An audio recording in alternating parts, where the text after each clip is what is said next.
Well,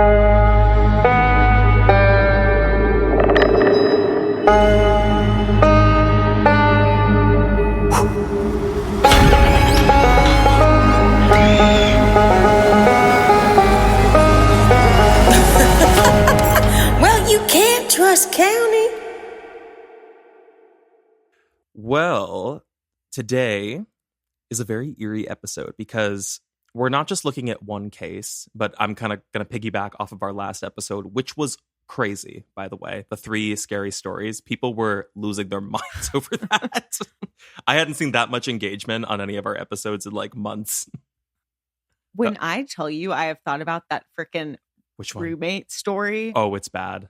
It's bad. I've replayed your reaction to it. Scary. I live for your reaction to it because you just like God. you drop all scaredness, I guess, and you just go no, like it's tribal. It's like primal. It's primal. No. But I wanted to piggyback off of that, and I was like, that's kind of fun to like group 3 stories into one. So I was kind of going to do that today because we're not looking at one case per se. We are covering something very grim. Children who kill, which is a mind-boggling thing. It's kind of a psychological conundrum. So I wanted to pull 3 specific cases that I thought you would find interesting. First reaction just to the headline of Children Who Kill. I feel like I've said before I kind of want to vomit, and that's how I'm feeling right now. It plays into the age-old question of like, is evil something you're born with, or is it something that is developed, you know? So this is a little bit like, I have some stats here, and I also have some quotes about the psychology behind this and like violent crimes and juveniles, because it was really interesting to learn about. But I wanted to break down just a couple of 3 of the most high-profile cases, some of which could be considered children who are serial killers. That is also very complex and interesting to me because it's not even just a one-off accident, or it's a child who like tried something or did something horrific. Like, there are children out there who have a history as young as 8 years old, possibly younger, who kill multiple people. That's crazy. That's crazy. And I was going to say, I'll be really interested to see what the age, like if there's a pattern with each of these cases. Oh, for sure. I mean, I'm trying to think of all the cases that I looked at. I would say, the youngest that I saw that could be bucketed into serial killer, and I'm sure there are younger in history, but the most publicized and the most modern was 8 years old, I think. It's a child from a farming town in India. And I think they caught him and confirmed that he was responsible for like 3 murders, but it's theorized there might have been more. Isn't that crazy? That's crazy. Can I send you a picture of him, actually? Hold on. Yes, I do have pictures for this as well, so this is going to be really interesting. Oh, God. Oh, God. No! No! Creepers, go back and play. Literally me in slow-mo. It's somewhere around like the 30-minute mark or something, but like I couldn't get enough. I was like, it was just so primal and perfect, a perfect reaction to that. All right, let me send this to you. So I'll drop this in the chat. This is a picture of one of the youngest known serial killers, the one who they confirmed had killed at least 3 other children, one of them being his baby sister. And it's theorized he may have killed more. I'm just going to say this, and I hate it, but there is a darkness in his eyes. This is why I grabbed pictures of all of these kids, because I could almost say that about every single one of them. Yeah. It's really interesting to look at pictures of them from when they were at the age when they killed, because you can almost see like a vacancy or they've glossed over. Like this one, hold on, let me send this to you. This is, oh God, I don't know his name, but I do know that he was convicted for killing, like an opportunistic killing of like a little boy on a bike ride or something. And I think he was like 10 at the time that he did this. Do you see what I mean, though? Can we why do all serial killers have the same glasses? It's a very like, well, maybe this was like 80s or 90s, I guess, but it is that shape though. It's Yeah. very like not It's Ed like Gein. Aviator. Yeah, it's like Edward Kemper, I think I'm thinking of. Do you know who that is? That sounds really familiar. He's gruesome. Oh, Edmund, sorry. Edmund. Okay. Like look him up. He's got these types of glasses. And it's very like yes. Jeffrey Dahmer, like it's that style. Yes. Ed Kemper is It's a like, gruesome case. It's really bad. well, the first image I just saw of him, he's like laughing, and I'm already just, my stomach is churning. He's also huge. I don't remember how tall he was, but I think it was something like 6'5" to 6'7" or something. It's enormous. Mm. Nothing is scarier than a tall serial killer. Yeah. That's dark. But so we're going to be getting into some fun stuff today, everybody, with Kids Who Kill. But before we do, I'll just say, welcome back. Welcome back, everybody. Thank you for sticking around. Thank you for joining us for another episode of Creep Time. I will, before we get into this, preface that I know this is an especially dark episode, and I know this is not something that everybody can stomach. So if this is not the story for you, we have plenty of other episodes of Stu and I chatting about Gilly Hicks and Hocus Pocus. They're there. But if this is something that you're interested in, if you want to learn a little bit more about the psychology behind these cases, stick around. And for anybody who is new here, who is not already, please make sure that you follow and subscribe to our podcast. You can follow on Spotify or Apple. You can subscribe on YouTube, because that really, really does help our show to grow much quicker. Same with reviews. Whenever you leave a positive review, we love those. We read through them. And just to push it one more time, Reddit is up and live. So after this episode, if you want to talk about any of these cases, suggest new cases for us to cover. If you want to talk about old cases we've covered, you can join us at CreepTime the podcast on Reddit, where we're going to be right after the show. And with that, Madame, I feel like that was a really succinct read of that. Did I do well? Is that good?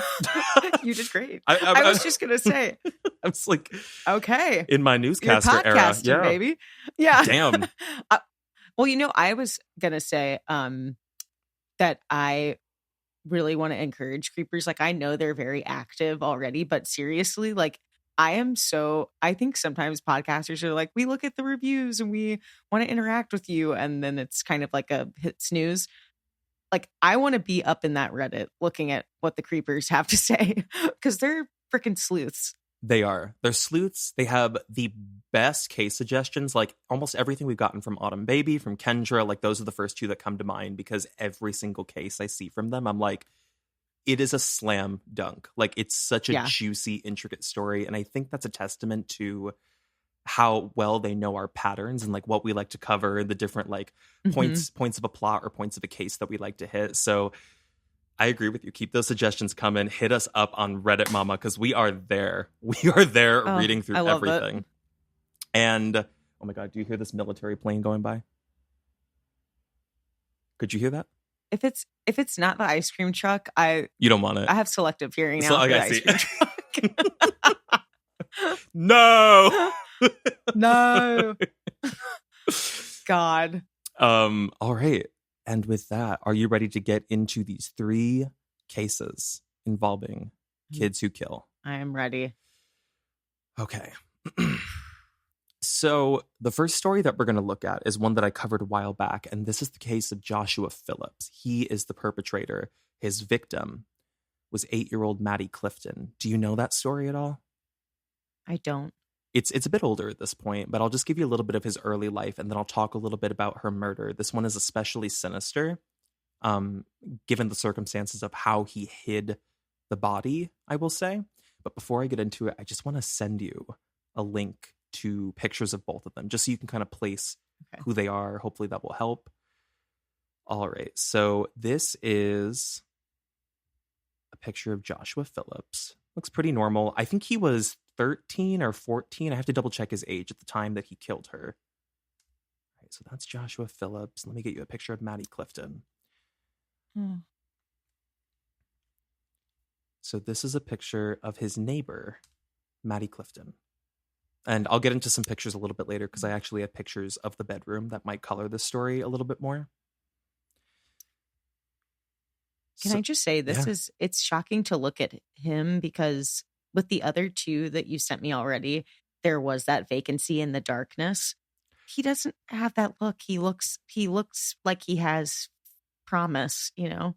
Well, what's interesting about those two pictures I sent you is that those were obviously taken post-murder, and this picture of Mm, him is taken pre-murder, which, I mean, many could probably argue that's inconsequential, but I think that that plays a big role in a child's sure. I think for psyche. kids. Yeah, Yeah. the second you kill, I think, as a child, especially in the way that we'll get into, the way Joshua Phillips killed her, I could imagine that drastically changes who you Mm, are. Like, I mhm. can send you, actually, let me go ahead and send you his mugshot post-kill to see what you think of that.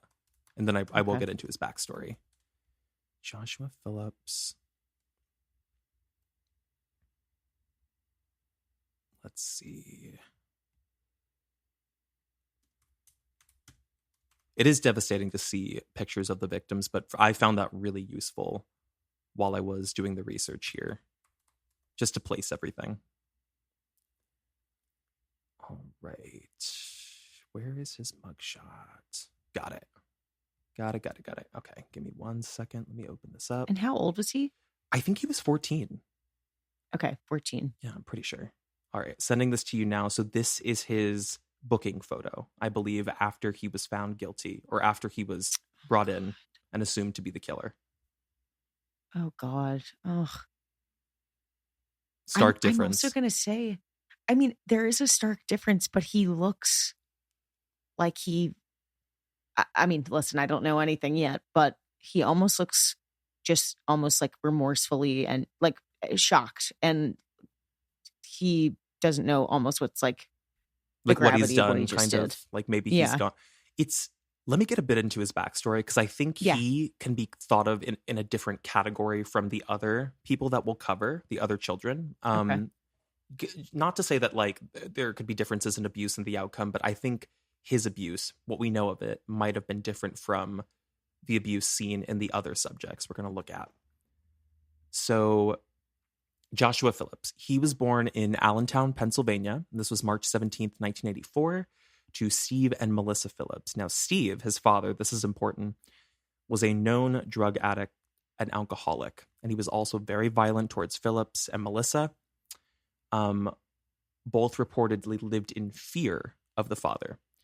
Steve was also an extremely strict parent, and he imposed a lot of rules on his son and would get angry if he had other children in or around the house, specifically when he was not present, which plays a little bit later into this story. Particularly, he really disliked young girls, and it's not clear why he had this thing for young girls or like didn't like them, but that was what it was. Now, eventually, Steve decided to relocate the family, and they move all the way to Florida, which had separated Josh from his half brothers Daniel and Benji.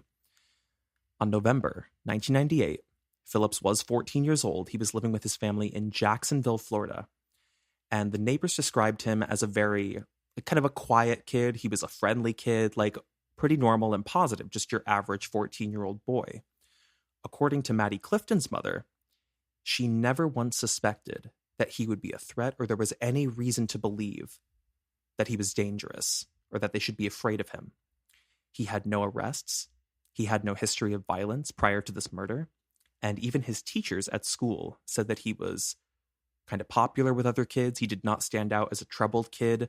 They described him as fun, as silly. So where does all of this go wrong? So this is the actual event of the murder. According to Phillips, when he was later questioned, the date is November 3rd, 1998. He was home alone when Maddie Clifton, who lived across the road, came to his house asking him if he wanted to come outside and play baseball in his yard. So Joshua Phillips agreed to do this even though he knew he was not allowed to have friends over when his parents weren't home, like I said before. As the story goes, as the two were playing baseball, Phillips accidentally hits the ball and it hits Clifton directly in the eye. And she apparently started bleeding. She was crying. She was panicking, as a little kid would do when you get hurt.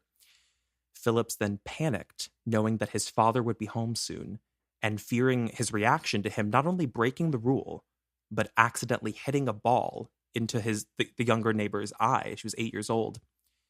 He panicked and decided to stop her from screaming by beating her with the bat.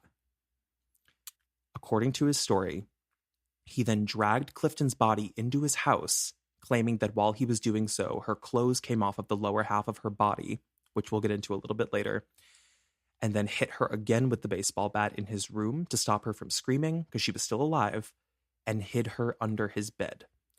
Then his father returned home, and reportedly, Phillips and his father had a very normal interaction for a period of time in the kitchen, talking about their day. And then Phillips goes back to his room, realizes that Maddie Clifton is still alive under his bed. So now he's really panicking. So he removes his mattress and he used some kind of a leathering tool that he had in his room, slit her throat, and stabbed her multiple times in the chest, a total of 7. That is the event that we know took place, and by that evening, 5 p.m., Maddie Clifton is reported missing.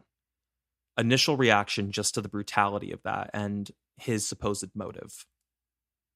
I think this is the first time I've ever gotten actually emotional on the podcast. It's a lot to throw your way versus some spooky stories in the woods. It's certainly a gear shift, which is why I gave the warning. Listen, I gave the warning to everybody. Yeah. I know you can't escape my warnings, but I can't, and that's you just why logged you the pay hell me the off. big bucks. It's crazy to think that he had no prior history of violence to this, and it's quite the leap. And if we're thinking about it and we're getting inside of his head here, in that it was completely fear motivated, it's solve the immediate problem. She's screaming, I'm panicked. The reaction of my father, he hits her with the bat, realizes what he did, realizes the consequence of beating this girl, whether or not he knew she was dead or intended to kill her, is possibly going to be even worse once his father finds out. So the next, I guess, illogical move in his mind is take her body inside. She's still alive. I have to just get rid of the problem. Start stabbing her.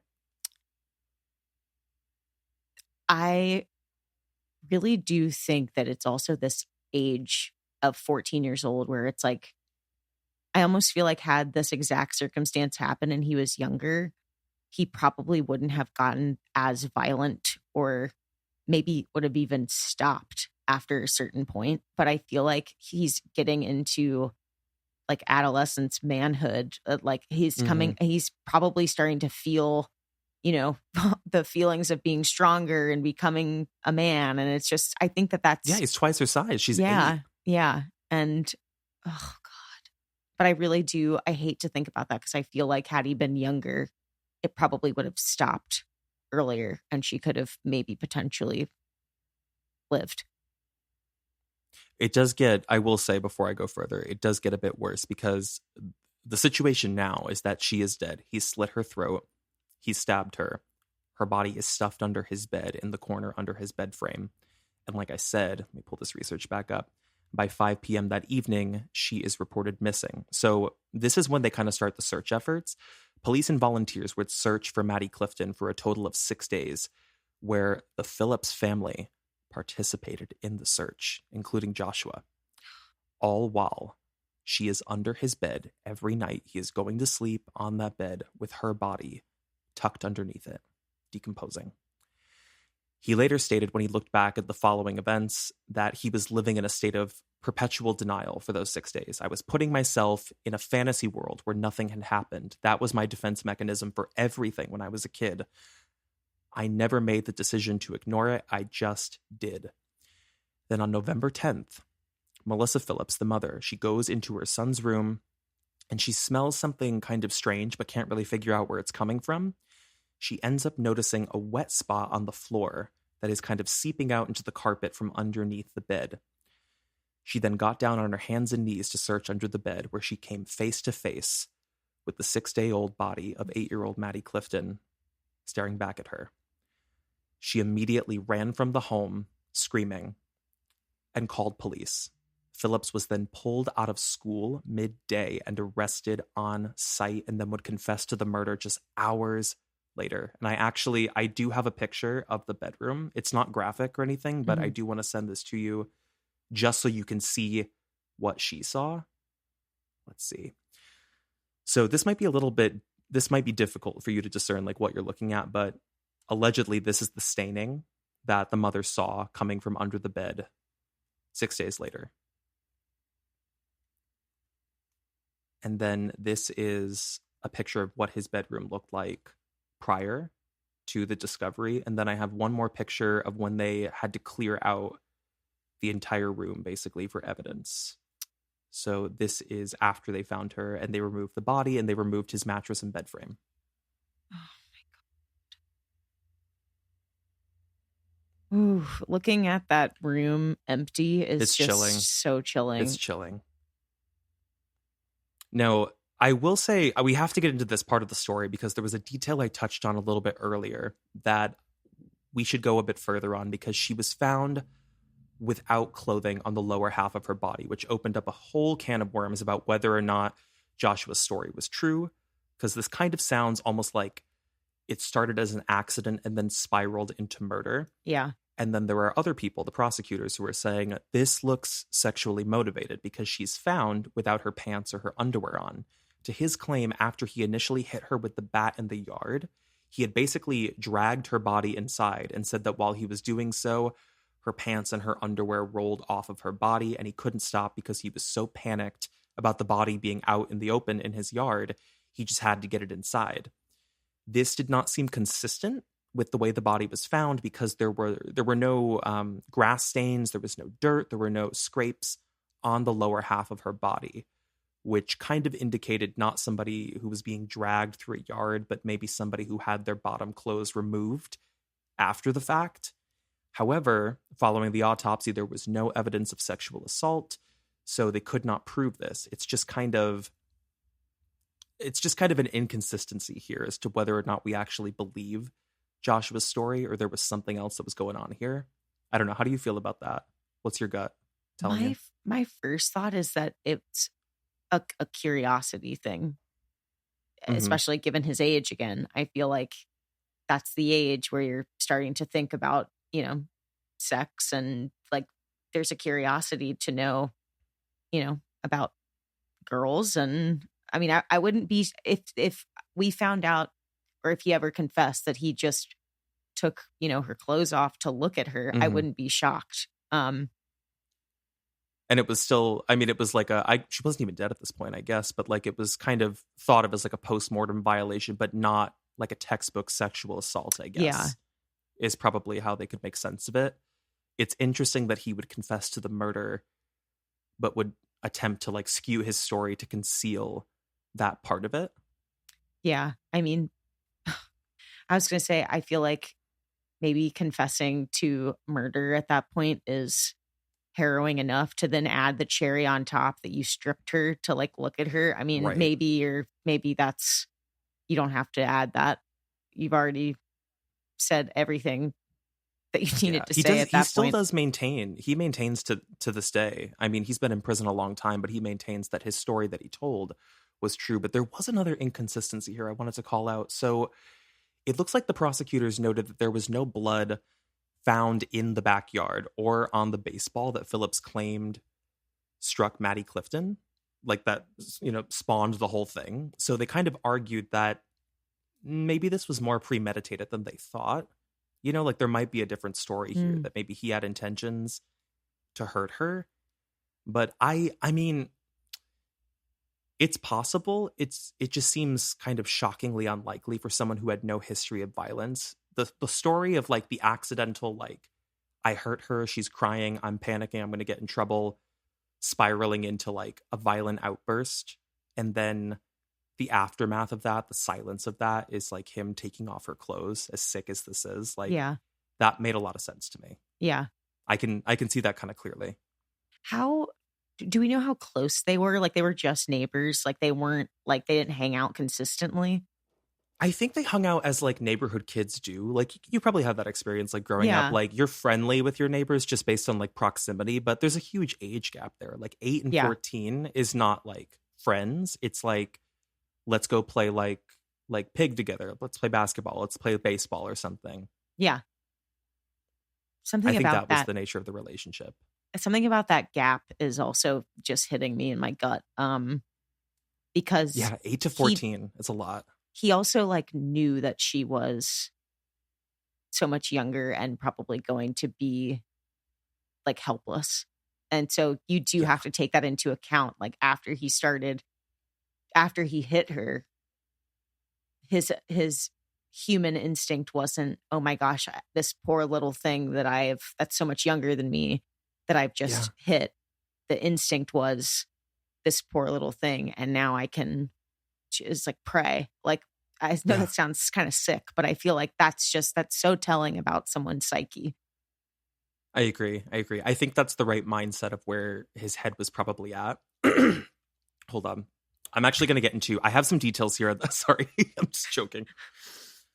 I'm sniffling. I'm choking. I was going to say, I think our bodies are about to start having like problems. Like when you start hearing stuff like this and you're just like, I can't process. I'm malfunctioning. This is why you have to take breaks and you have to like insert levity, because you start to, I've noticed this for myself, you start to physically manifest like your feelings of horror in listening to these stories. Like I genuinely feel sick sometimes reading about these stories. There was a time like 2 years ago when I first started doing this that I like went on live and I was like, I'm taking a break. I was like, because I felt like I couldn't sleep from all the true crime I was reading. And I'm like, I don't want to do this right now. So creepers, if you need a sip of water, if you want to pause and take a break, if you want to watch a few cartoons, please do so. But Stu, I'm going to make you press on. I'm going to make you press on. If I need to vomit, I'll let you know. Well, this will get into the actual trial. So here's like the justice portion of the story. And then we're going to switch over to our next one. So Phillips was tried as an adult. This is important for like Florida's like judicial history. The trial was moved from Duval County, Florida, all the way to Polk County over concerns of the publicity in Jacksonville because it was like a media circus. The Phillips lawyer, Richard D. Nichols, did not call a single witness to the defense. That's very interesting. It is a move that prosecutors would later go on to say was a surprising and risky strategy. Nichols intended to base much of his defense on his closing argument to the jury, where he basically made a stand that Maddie Clifton's death was an act that began as an accident and then deteriorated into panic and then bordered on madness. According to Joshua Phillips, his lawyer, Nichols never attempted to question him even once on the events of the murder when he would visit him in prison. He just came and played chess with him during visiting hours prior to the trial. Now, Melissa Phillips, the mother, disagreed with this strategy, but she was butt up against Steve, the father, who insisted on just letting the lawyer do what they do. Nichols discouraged Phillips' parents from allowing him to testify in his trial, and accordingly, he never spoke once. So the trial starts on July 6th, 1999, and only lasted 2 days. This is an unusually short time, and it was mostly attributed to them calling no witnesses for the defense. The jurors took only 2 hours to convict Phillips of first-degree murder, and he was later sentenced to life in prison without the possibility of parole, which was the alternative option to what they were seeking, the prosecution, which was the death penalty, which he was not eligible for because he was under 16. During the trial, the defense attempted to introduce scans from a neurologist showing bilateral lesions on the frontal lobe of Phillips' brain, which are associated with panic and impaired judgment, but the prosecution also wanted to discuss additional evidence to support the angle that this was sexually motivated because they found evidence of some pretty graphic porn that he had looked up on his computer. The judge, however, ruled both pieces of evidence inadmissible. So where does this leave us? Phillips is sentenced. He goes to prison, and he would later go on to kind of make a full pivot in prison and became what they called a model prisoner. He ended up getting his GED. He ended up taking college classes via written correspondence. He becomes a paralegal from within prison and started to help people, other prisoners and inmates, with their appeals. And reportedly, he participates in a lot of prison activities. He has a job in prison. He is in a prison band. He participates in worship and wellness and mindfulness activities. So in text, he is kind of a model prisoner. So it's a bizarre dichotomy to think about how grim his past is in contrast to, like, I guess what you could call internal rehabilitation. I don't know. How do you feel about the sentencing and how this kind of played out?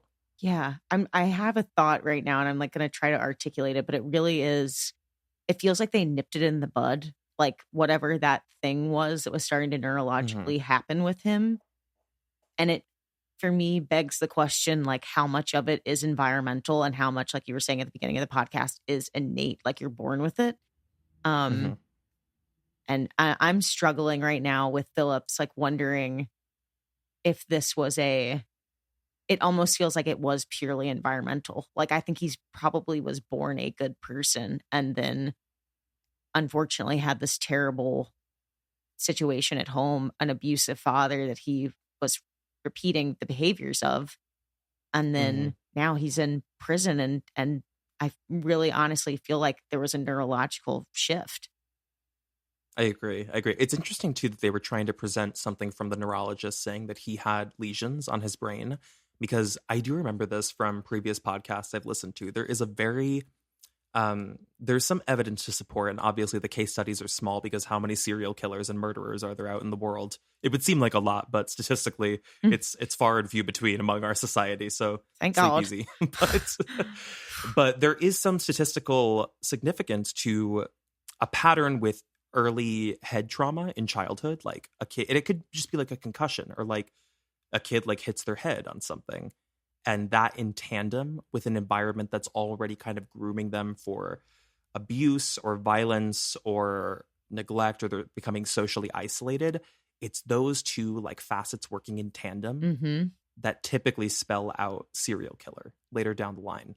It needs to there's some sort of physical affliction to the brain that works with those environmental factors like you're talking about. I mean, this episode, as gruesome as it is really fascinating to me, because I just think the brain as like an organ being able to just develop that way, and we all have different patterns of how it develops. It really does. Of course, there are people that are just going to they're bad and they refuse to make adjustments in their life. But there are some people that are just born with a brain that's going to develop wrong. Yeah. Have we ever talked about epigenetics on here? Did we talk about that before? I don't think so. Epigenetics was something I learned about in college, which is really interesting for the conversation of nature versus nurture. Epigenetics is a theory that if you're an offspring of two people or two animals, you can be born with inherent traits, mindsets, feelings, and fears about certain things based on the way your parents' brains formed and were affected in their adolescence and in their adulthood, which is crazy. So it's kind of like the idea of like, I'm born with like a predisposition to like a medical, like I have like cancer that runs in my family or something. It is the same concept, but applied to the actual psyche of a child. And they found this through doing a test, if I'm remembering, with rabbits. And this is full on animal cruelty. But what they basically did was there was a rabbit that they conditioned to like eating cherries. And halfway through the experiment, before they would breed her, they gave her a shock every time she tried to eat a cherry after that. The babies that were born, when they were old enough to be tested for this, they presented with cherries, had a complete aversion to them. Born with a complete aversion and a fear to something that caused the mother distress. So it's that theory kind of working in this case, where like, if his father was already an addict, if he experienced trauma, if the mother experienced trauma, that could set the stage for a brain that has a predisposition, if it receives abuse, to go haywire and do something horrible. That's fascinating. Do you know what I heard recently? The only thing that you're born fearing, or like universally every human being, is a snake. I don't know if that's true. Yeah. Doesn't that sound almost like Adam and Eve? Like this is becoming a neurology podcast. I know. I was thinking, I was like, Indiana Jones. It's Indiana Jones. And you're like, it sounds like Adam and Eve. And I'm like, so not Harrison Ford of the Temple of Doom.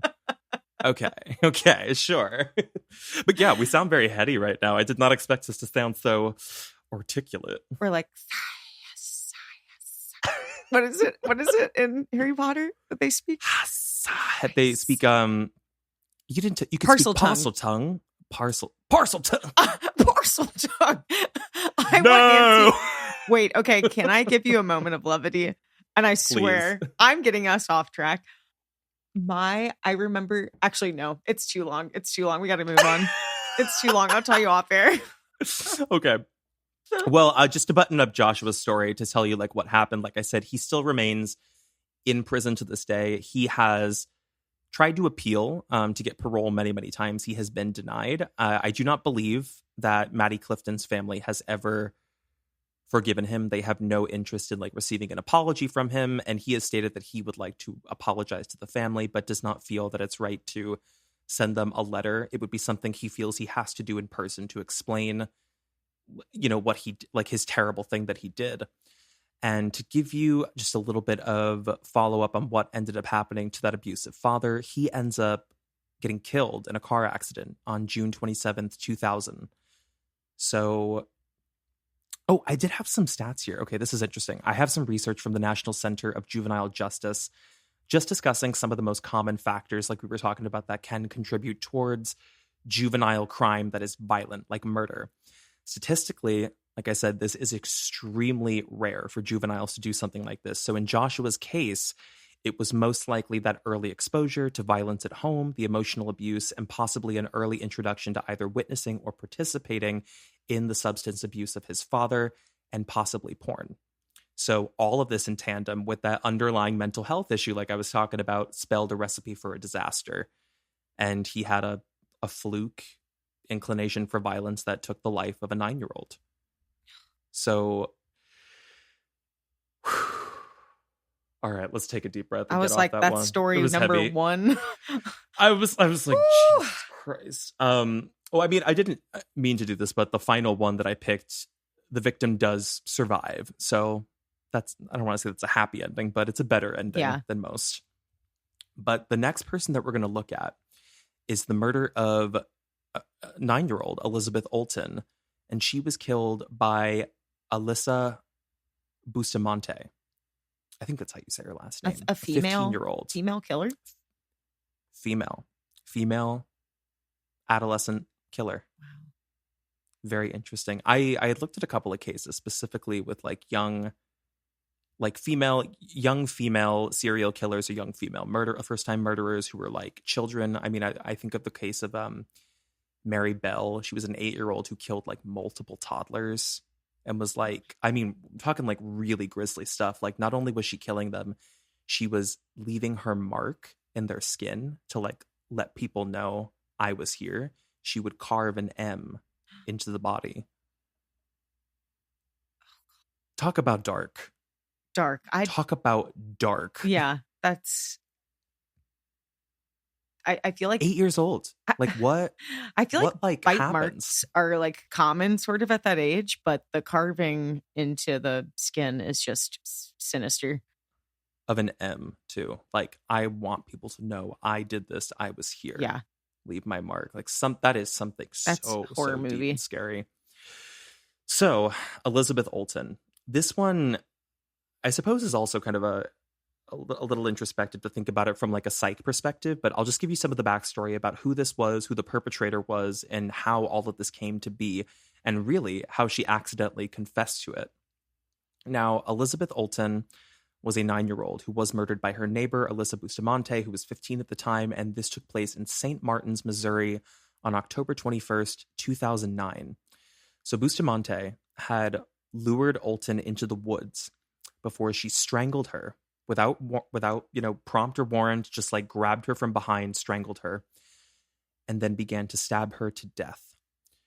This 15-year-old, Bustamante, had murdered Olton simply due to homicidal ideation, they would later find out, meaning she just wanted to see what it would feel like to kill somebody. She was later indicted and pled guilty to second-degree murder and armed criminal action and was sentenced to life in prison with the possibility of conditional release in 2024 for this murder. However, due to her additional conviction after the fact of the armed criminal action, even if she was granted a conditional release in 2024, she would still have to serve a consecutive sentence of 30 years in prison, which would put her earliest release at 2054. So she would be about 60 years old. So this is the history of how this event happened in 2009, what went down. So Olton, the 9-year-old, she lived just 4 houses down from Bustamante. This is October 21st, 2009. Like I said, Bustamante had basically convinced her younger sister to go get Alton to come to the forest behind their house and go hang out. To be clear, I don't think the little sister was privy to this knowledge or was present for like what happened. I think she was just used as like a chip in this game to like, oh, go tell her to come over and like hang out with us. Cause it's like, it's not creepy if like you do it, but it's weird if I do it because I'm 15 and she's 9. Right. So basically, she lured her out into the woods behind her house, strangled her, slit her throat, stabbed her 8 times in the chest, and then buried the body in a shallow grave that she had dug 5 days prior in the woods behind her house. So this was super premeditated, and then covered the grave with leaves and debris. So just a bit of backstory about Alyssa, this girl. She was living in this town with her grandparents, Gary and Karen. They took legal custody of her when she was just 3, or actually, no. How old was she? I can't do the quick math of how old she was, but she was younger for sure. It was 2002. So how old would that make her? Quick math. 7, 8, I think? Yeah, about 8 years old. Her 3 younger siblings, 2002, they took custody from her mother, Michelle, who had addiction issues, and her father, Caesar, was serving time in prison. It is not entirely clear what other abuse might have been going on prior to them losing custody. So friends started to notice some real changes in Alyssa around 2007 after she was hospitalized for trying to take her own life, which would have put her at age 12, 13. So she's having some very serious like psychological downfalls early on in her life. And she also had a YouTube channel at this time where she listed cutting under one of her hobbies. Ugh. She had also posted photographs on Facebook and other places around social media where she was constantly holding 2 fingers up to her head to pretend that she would shoot herself. So she was already having these kind of like suicidal ideation, like thinking about taking her life at a very young age, and started to feel very disconnected and desensitized from those around her. This started in 2007. This takes place 2 years later. So after the murder, this is when we get some of the most compelling evidence that she keeps that eventually outs her. Actually, should I send you a couple pictures of them real quick? Yeah, I'm dying to see what she looks like. Absolutely. I totally forgot. I was like, why do I feel like I have photos of this? It's because I do. It's absolutely because I do. So this is a picture of Alyssa. I think some people said it was like Elisa, but I think her name is pronounced Alyssa. That's how it's spelled. Oh, gosh. So that is her at age 14, 15. This is a picture of her victim, who is 9-year-old Elizabeth. Oh, I just got full body chills. Oh, my God. Not an easy episode to get through. But this is the craziest part about this. I mean, unless do you have any initial reactions just to like the dynamic here? It's such a senseless motive. It's just to so feel senseless. And something. that's exactly what I was going to say. I was just going to say this girl was in so much pain. So much pain, like more pain than probably most people go through in, their first 30 years on Earth. And she's, how old is she? 11? The killer or the victim? Yeah, the killer. She was 15 at the time that she killed. Oh, 15. Okay. Yeah. Oh, God.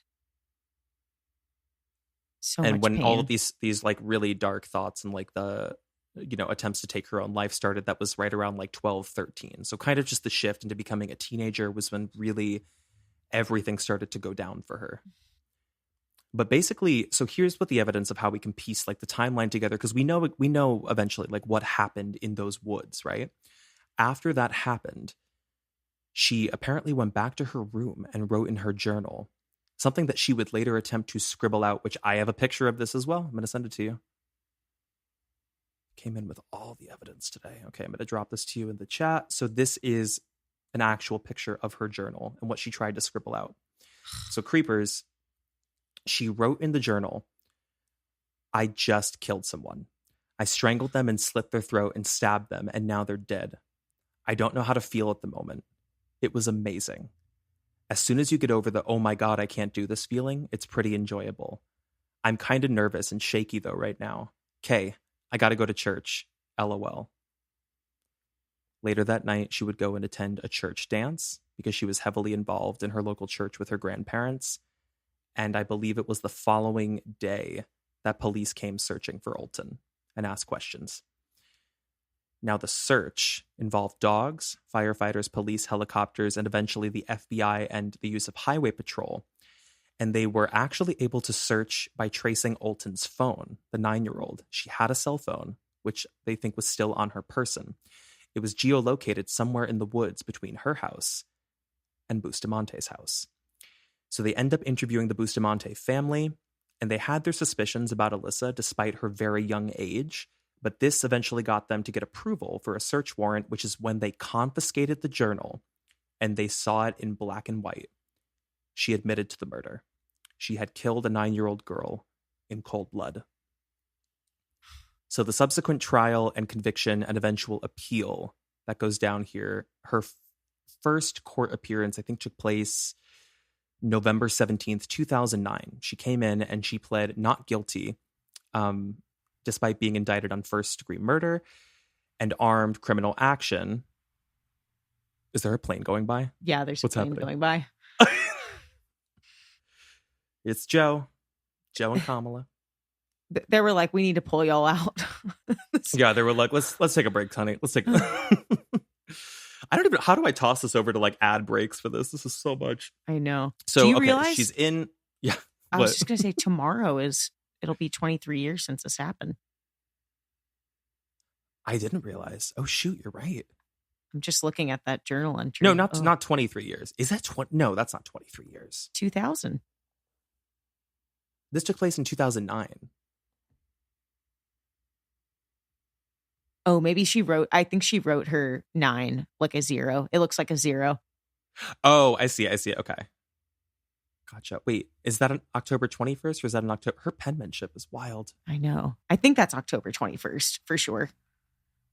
Okay, yeah. She goes, I have to go to church at the very end. Interesting that she scribbled out everything except I gotta go to church. That's what's giving me chills. Fascinating. That is so, I didn't even notice that when I first pulled the picture. Ooh. So, like I said, she's indicted on the murder and the criminal action because there was a knife that was used in this murder. And on January 2012, she ends up taking a plea deal for a lesser charge of second-degree murder and armed criminal action. It was a few weeks later that she was sentenced to life in prison with the possibility of conditional release for the murder and then the consecutive sentence of 30 years for the armed criminal action. Her appeal against this sentence was denied as of March 2014. The victim's mother also agreed to settle a lawsuit that she filed against the Bustamante family. And the terms of the agreement require the Bustamante family to disclose any compensation from any press coverage they do regarding the case and regarding their granddaughter. And this goes for the siblings as well when they become of age. Alyssa was also seen by several mental health professionals at the time of her trial who testified that she was suffering from major depressive disorder and also had verified personality disorder, or borderline personality disorder, sorry. And that is where her case stands as of today. Gut reaction to that. It's really hard. I'm like trying to imagine as a creeper, like hearing this. It like you want to make sure you're not overly empathetic and sympathetic just because they're children. But looking at the photos of her, like with the really, the heavy eye makeup and knowing that she cut and all that stuff, it's just like, this was truly somebody that was crying like out for help, like, and just Very didn't disturbed. get the help, like truly did not get the help in time. Let me send you a picture of her now from court because it's kind of interesting to see. Again, like it's interesting to see the before and post murder photos. Mm-hmm. Come on, even just looking at the scribbling on the journal, like how deep she is scribbling with that pen. You know what I mean? Yeah. Like severely just, I don't know what could have happened early on in her life and nothing could, feasibly justify what happened here, but it certainly feels closer to an explanation because this is so deeply senseless. This is a photo of her from her trial. Mm. And you can see, like, I mean, she's completely vacant. Like, she is somewhere else. Mm-hmm.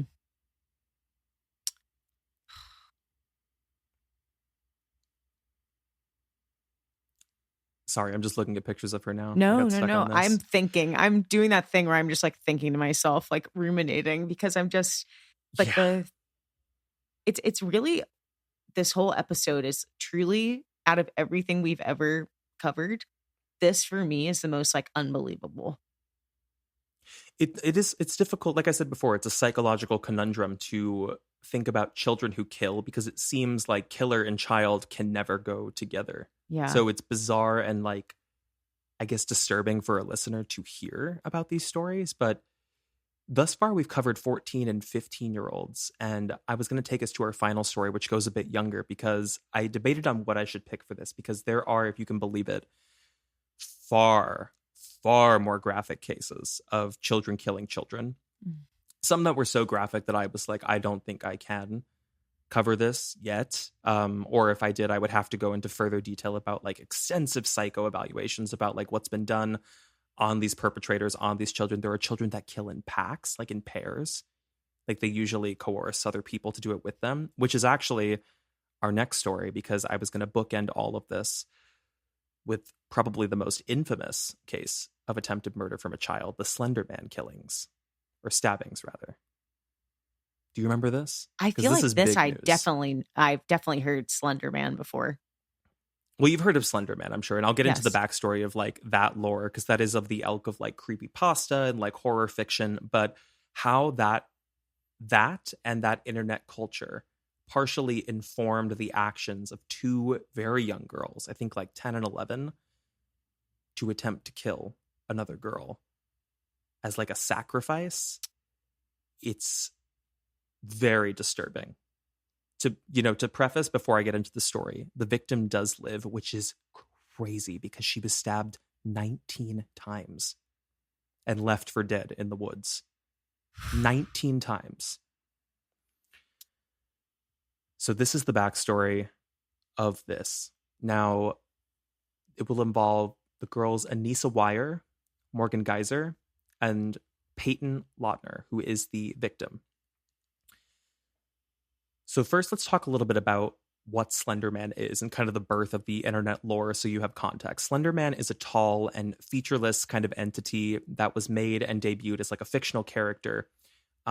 This is on the Something Awful online forums back in 2009, but I think there are traces of this lore that like go back even further. It was a part of like a Photoshop paranormal image contest, but the image and the silhouette of Slender Man caught a lot of fame online, and it sparked the imagination for people to like add to the myth and create more fiction around him.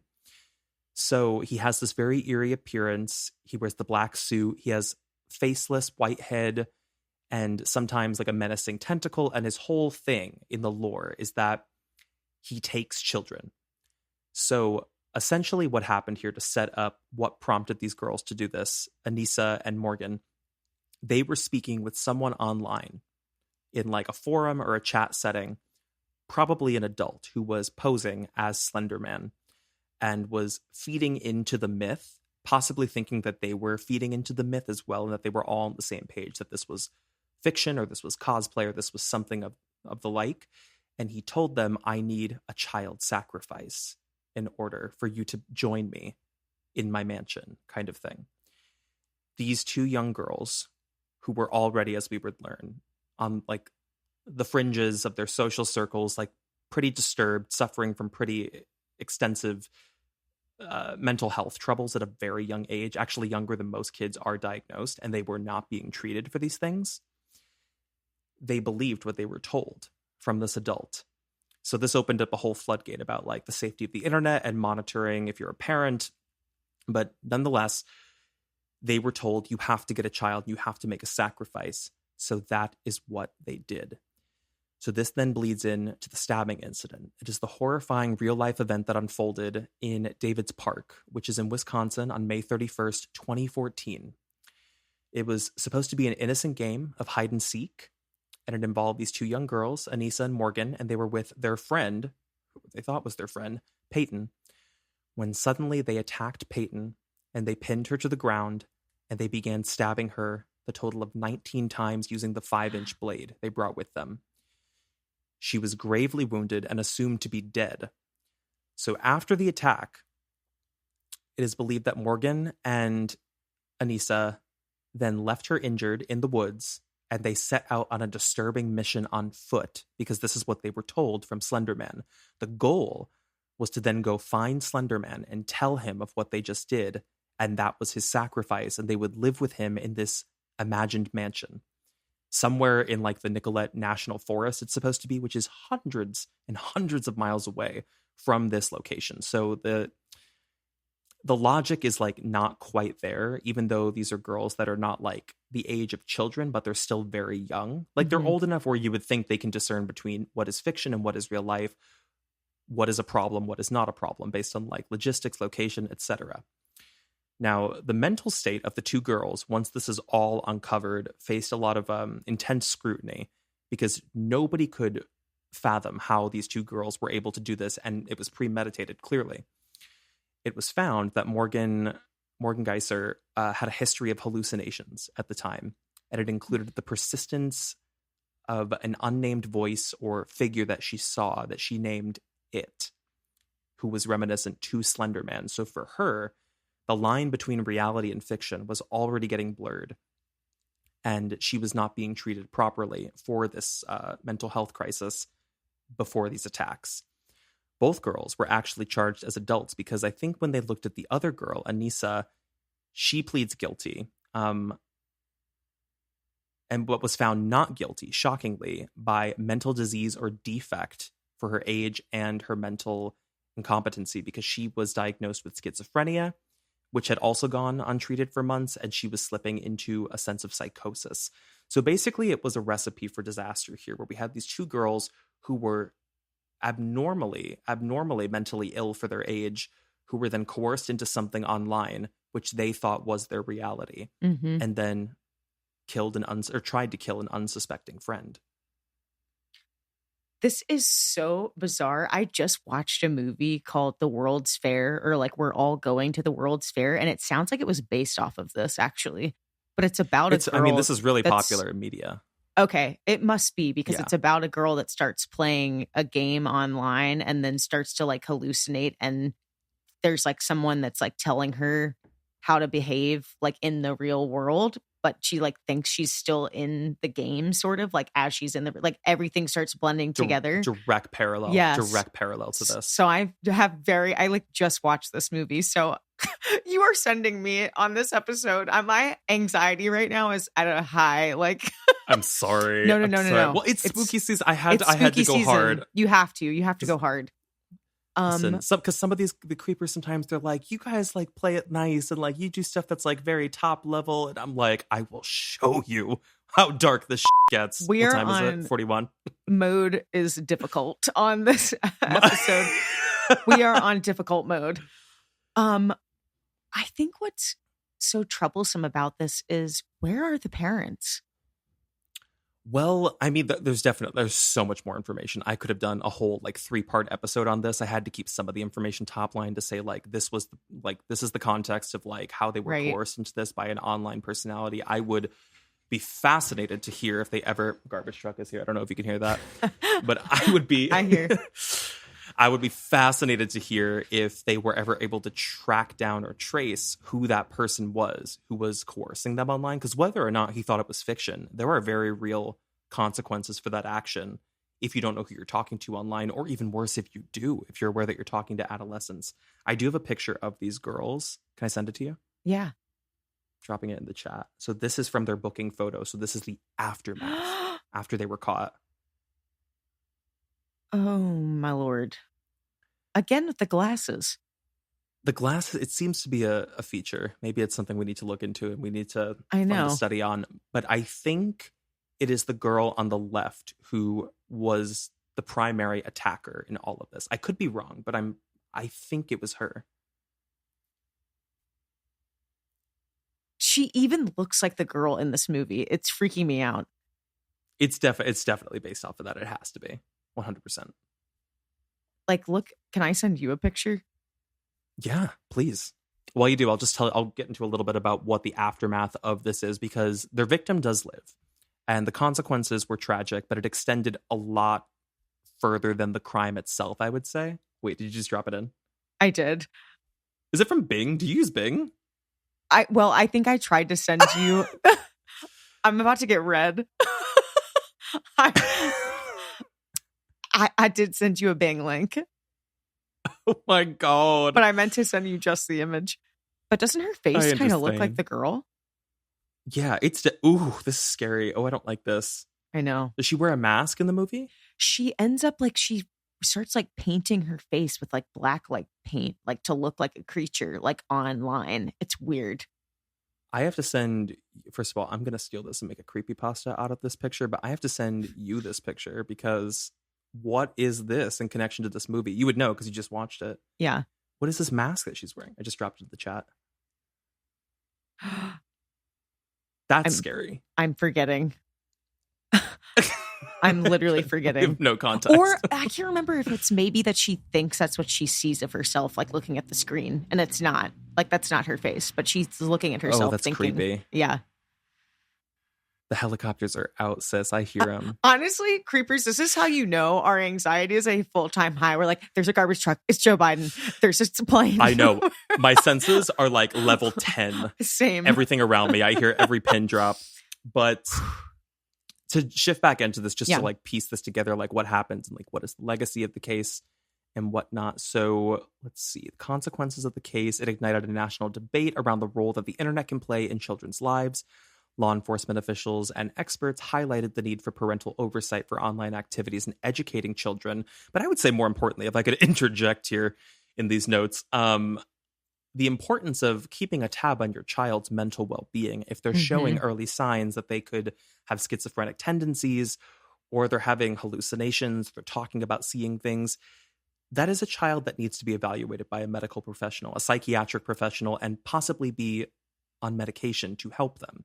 Because what both of these girls were probably experiencing in silence or in like the fueling of each other's company was clearly disastrous and horrific. And there was a girl who almost lost her life because of it. Now, like I said, this has a legacy in the media because it went on to inform lots of documentaries, a TV series, movies like you were talking about. And it is just a very chilling reminder of these blurred lines between the online world and reality for some children.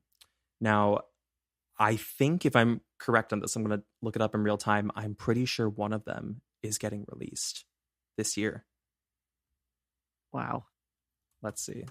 I hope they're a model prisoner like our first person. Like Joshua? Joshua. I think she's being released on a condition, I think. Let me look at the news on this. She's being released, only one of them is, and she's going to be on house arrest, I think. Or she's going to be tracked. Like she's going to have to wear a tracker. So Morgan withdraws her petition to be released. Oh, wait, maybe this is a new update. I feel like I never have this many like noises going around with the trash and whatnot, but this is like this wild. Is what, remember I told you this morning, we're living a parallel life because this morning we had a gazillion trash cans and so much sound. And I was like, what is going on? It's just like aggressively obnoxious today. And I swear it's usually not this bad. I haven't heard the ice cream truck once. Not once. He's like, I am not sticking around for this episode. Oh my God, I totally forgot. I know, seriously. I forgot that I went out there the other day because I was like, I wonder what the actual name of his business is. And I like had the name and of course I didn't write it down. Now I'm forgetting it because I wanted to like promote it on here and be like, if you see his ice cream truck in LA, make sure you stop. And like, it was like, oh God, it started with an M or something, but I'll get it. Because yeah, this is his route. But it looks like stabbing case, man, release. Let's see. So, Anissa, they were both 12 at the time. Okay, so I got that wrong. They were both 12 at the time when this happened. And I think when they were tried, and Anissa is granted conditional release in 2021. And then it looks like Morgan withdrew her petition for release, if I'm reading this correctly. Okay. But it sounds like they were, I don't want to say like handled lightly, but definitely, I mean, for lack of a better term, handled with kid gloves in this, because it's interesting to see on a state by state basis, like how the states, based on the severity of the crime, handle juveniles who commit violent crimes, because some of them take the approach of rehabilitation and potentially trying to like reintroduce them into society. And some cases in some states really try them and treat them as adults. You know, like the thought that Joshua Phillips was potentially going to be put up for the death penalty as a minor is kind of shocking. It is. I mean, Yeah, I feel like as a judge and jury, they must go through what we're kind of going through right now. Just like it just feels so, what do you do? Because it's so unexpected. And how do you treat, like, I really feel like it's a case by case kind of basis. How do you treat children in in cases like these? What is correct? What's the right protocol? Like, you're right. You're right. It's like, I almost kind of, tell me if you agree with this. I almost kind of feel like it's difficult for us because we like to categorize things when we're looking at these cases and looking at killers. It's really difficult to categorize and qualify like a child killer, because we it's so seldom that we see that we don't actually have like a benchmark in our minds of like, okay, because if you see a serial killer in a trial who's an adult, you relate it back to all of your previous knowledge of famous serial killers, and you think about like the mindset, the abuse, like the backgrounds they came from. We have like no roadmap for most of these children. It is case by case, like you're talking yeah. about. Well, and the roadmap is the parents, but you can't, you know, that can't really inform too much when you're a juror. You're looking at the evidence, not speculating about the parents, but that's your roadmap. Well, it's interesting because there are cases too, and I didn't bring any up here, but there are cases where there really is no history of like abuse. And there are children that somehow still have a propensity to want to kill. And that kind of goes without explanation. Like it deviates from our theory that like environment equals bad kid. Mm-hmm. Like I think of Graham Young, the serial poisoner who was like socially isolated, and he was from England. He was socially isolated and like really fixated on chemistry from like a young age, like 7, 8. I remember you telling me about him. Yeah, yeah. There's no history of like abuse, neglect. He came from a very nice home, but he just had an inclination to just want to start poisoning people, his family. He was institutionalized, and then they thought they had rehabilitated him. They reintroduced him to society, and he started working at that company and tried to poison the whole company. Oh my God. He put himself on coffee duty. I remember. That's it. I remember you telling me that. Oh my God. And that. Think twice before you go for the company brew. Think twice. That is dark. I will say, moment of levity. I am not going for the company brew these days. No. Whoever is brewing our coffee, I'm like, girl, we need to go to class, barista's class. Because this is bitter. Thank you. Most coffee. Honestly, I'm trying to get away from Starbucks these days because it's so seldom I go to Starbs and I like don't get a cup of coffee and I'm like, oh, this isn't burnt. It's burnt. Always burnt. Why is it burnt? I don't know. Why? It didn't used to be that burnt. Maybe I think my coffee well, maybe I should take into account and qualify that like my coffee tastes have changed as I've gotten older. Like we probably drink similar cups where we take like black coffee or like cream only. What do you get in your coffee? I usually get a little bit of milk and then I put a Splenda. A Splenda. I do no sweetener ever. But I used to. When I first started drinking coffee, it was like the more cream, the more sugar, the better. Mm-hmm. So it's not shocking to me that now I'm like, this coffee tastes burnt. I'm like, maybe if I'm just comparing it to old Starbucks, I just had loaded it with a bunch of stuff to mask it's the burnt coffee. It definitely has. I mean, this is a case for Nancy Stew. We're going to figure out what Nancy Stew. I need you on the ground. Boots cameras, on the ground. Lights. Boots on the ground, Nancy Stew. Oh my God. It's absolutely... Sorry, creepers need to sound off on this. I think it definitely has changed the roast. Can I tell you an unpopular opinion of mine about fast food coffees or like drive-through coffees? Of course. You may disagree, and that's fine. I love McDonald's coffee. Are you kidding me? If somebody disagrees with you on that, I judge everything about But them. they do though. They're like, well, just because I mean, like, it's, you know, it's got a connotation like, oh, it's coffee brewed at McDonald's. Like, how could it ever be like groundwork or like Pete's, you know? And I'm like, you don't get it. I'm like, it's actually really good for me. It does it for me.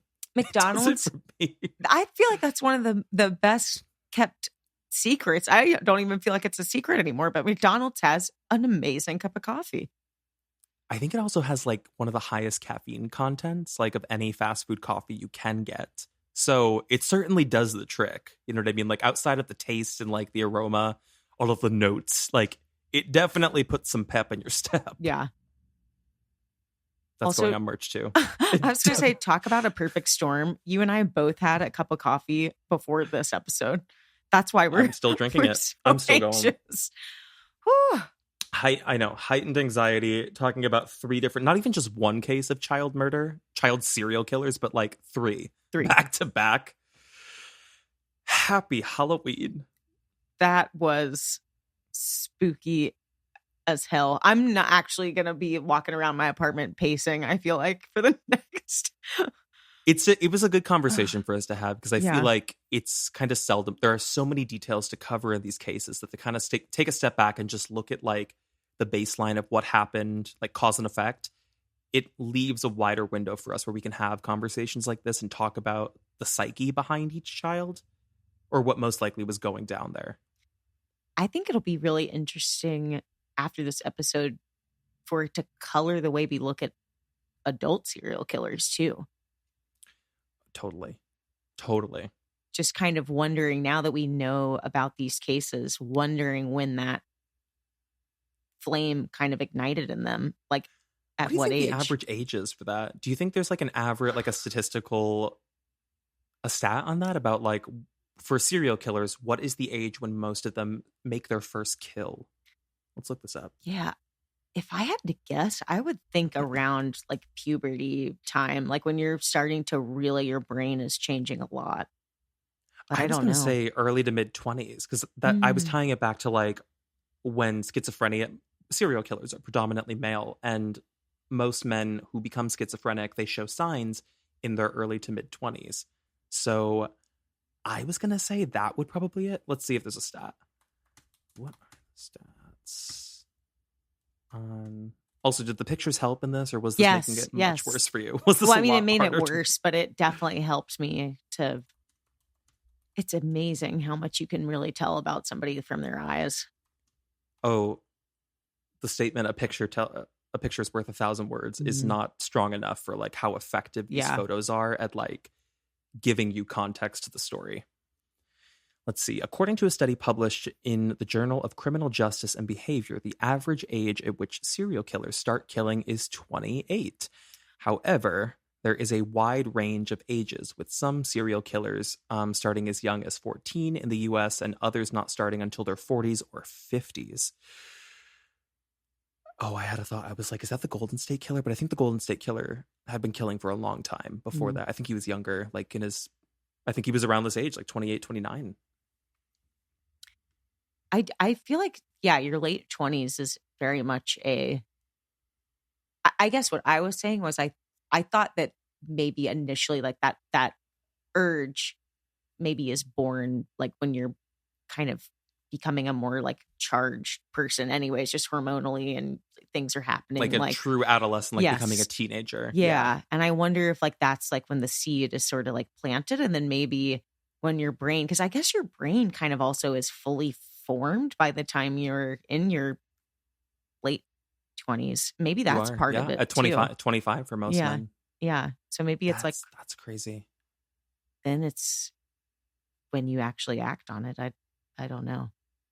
Just thinking, I was like, this is what gay men do when they reach their late 20s and they're about to turn 30. They just like start serial killing. Stop. It's trouble because it's so daunting turning 30 that they're just like, end of the rope. Like, let's try something new. So bad. It's foul. That's foul. But it's not incorrect. This is cue the ice cream truck. He needs to come by. I know. I couldn't leave us on such a dark and seedy note, but this was a really, I'm really happy we talked about this because this was interesting from a psychological perspective to talk about these kids, but also I feel like we don't often do some like live sourcing of like stats on these things. So it's interesting to put more context to it with this. Yeah. 28 is the average. So interesting. I feel like it'd be really interesting if there's any creepers that are psych That are serial majors or killers. serial killers. Oh my Lord. Or have any sort of, background in this to sound off. I think that would be really interesting. I think we have a couple of creepers who work in the mortuary space, Mm. whether they're medical examiners or they're like funeral directors. And I've always thought, I'm like, that is a really interesting episode for down the line to talk about funeral homes and the process, and just to like, I'm sure there are some like eerie and creepy stories in there, but I'm more so just fascinated about like the history behind that. There is a really crazy ass case going on right now, and this has happened before. I don't know if you've seen this in the news about a green. Do you know what a green funeral home is? No. I mean, it's like an umbrella term. There are lots of things that can be considered like green funeral services, but I think what it's most commonly associated with is like green burial, which means you're not embalmed. Your body is allowed to like, decompose and break down naturally. You're buried in something that's eco-friendly, or you're cremated and then planted into a tree. Like, it's the whole focus is that you're not putting harmful chemicals into the earth. You're not taking up additional space. Or if you're doing so, you're in like a vessel that can break down and like decompose with the earth, etc. Basically, there is a green funeral home. There was one where something happened. I think they were offering cremation services. Their cremation machine broke or something. They're really powerful industrial machines. And like they let it slip and bodies just started like piling up, and they didn't know what to do with them because it was like a weird thing of like, how do we cart all of these bodies out in order to get somebody in here to like fix the cremation machine? But also like we need the cremation machine to like get rid of the bodies, but also like we've been providing like ashes of nothing to families. Somebody uncovered this. There were something like 128 bodies found in this funeral home that were just decaying in a room, in closets. Crazy. No. Literally no. No. Jesus Christ. And with that, next week, we're going to be covering the debauchery of the failed cremation service in green burial. This is not against green burial. Green burial is fantastic. This is against a funeral home. The idea of bodies. Properly disposing of bodies. Yeah. We will be back next week. Anything to say to the creepers as we say farewell? Creepers, should we have go back a cup to Miss of coffee Clavel? when you listen to this. Don't do this. Take it from us. Something is not right. Something is quite wrong. Also, can I just say, I remember after we signed off and you were saying that last time, I was like, wow, Silas's falsetto is fantastic. You were like, something is quite wrong. You did like I had to give you I had to give you vocal. I was like, it couldn't just be not for nothing. It's got to be a little vocal. You were like, and with that, something is quite wrong. It came out of me. It was out of my control, is all I could say. It was Miss Clavel took over. I was nothing but a conduit. And she had a message for all of the creepers. Well, normally I'm thinking about the case that we just covered when I go to sleep. And I can tell you last week, I was just thinking about you riffing. Good. Okay, I'm happy I left you on that note. Yes. Literally. It's so stupid. Such a bad joke. Okay, I'm slap happy. I have to let everybody go. Thank you guys so much for listening. We will see you next week. Gear up for Halloween. Ooh. Bye. Bye, guys.